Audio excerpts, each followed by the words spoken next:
For those who, I think I know most of you guys here, but for those who don't know me, my name is Danielle, and I look after the Parish Catechesis.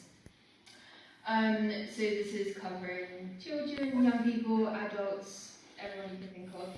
As Father mentioned a few of them earlier, I look after quite a lot of the groups in the parish. So just to name a few, First Holy Communion preparation, youth group and confirmation preparation, marriage prep, baptism preparation, and the children's liturgy at 9 o'clock Mass. So they're just a few what I look after. So there's quite a lot that I am over and that I look after for our parish. But out of the groups that I mentioned, there are two big groups that we have, being First Holy Communion and then our youth group / confirmation. So our First Holy Communion programme this year, we've got 47 children preparing for the sacrament in May, which is amazing. And we also have a group of 14 catechists who help accompany our children along their journey for the sacrament. But this number of catechists isn't including those who step in when we need extra people to cover groups, ratios for safeguarding reasons, so we have extra on top of that. Our youth group this year continues to have the confirmation programme embedded in the group. It's a great way for young people to come together and to discern a confirmation rather than kind of signing up for confirmation and definitely go for it. They have the option to discern it and see if it is something that they want to do. We're always looking for ways to improve how we can share our faith to young people.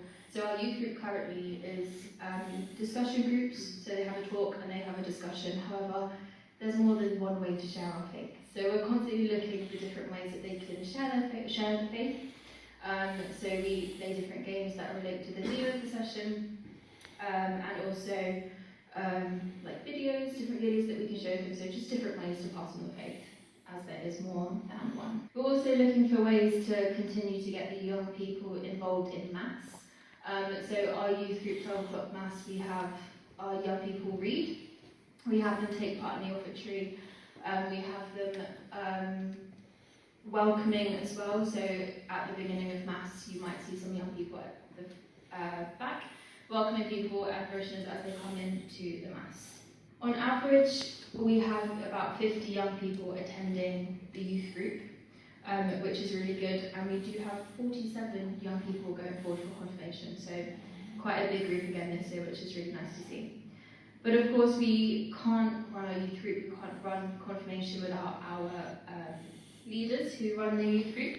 So we have a group of about 8 core leaders who come every time, and then we have a further about 10 leaders who are on there if we need help. So again, making sure our ratios are in the right numbers for the amount of young people we have to make sure we're in line with safeguarding.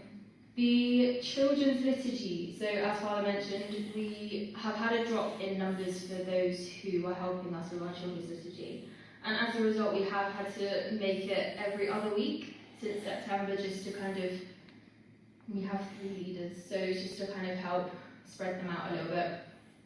However, the aim, of course, is to go back to having it every week at the 9 o'clock Mass. We've had quite a few volunteers or parishioners get in touch, thankfully, from announcing it at Mass, and it's been in our bulletin and on our website.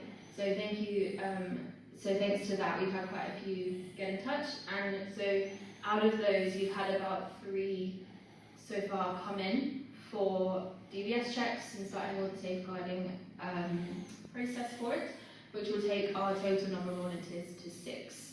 So we're getting there, and I actually had another 2 calling me today about it as well. So if the word's getting around, we're getting numbers up, so it's a really good thing to see. RCIA this year, we have 11 adults who will be received into church or baptised. So it's a big number, it's bigger than last year, so the word of God is spreading, we're doing something right, which is really amazing to see. And we're very fortunate to have our group of our 6 amazing catechists, Patrick included, who dedicate themselves to preparing our adults for whichever sacrament that they're going for, whether it's baptism, confirmation, that kind of thing. Marriage preparation. preparation. So as Father mentioned, marriage preparation has now been reduced to 2 times a year instead of 3 times a year.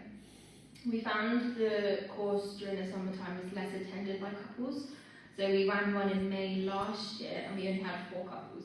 So it's very, very small group. So we thought maybe let's just run 2 courses, one in September time and then one again in March time.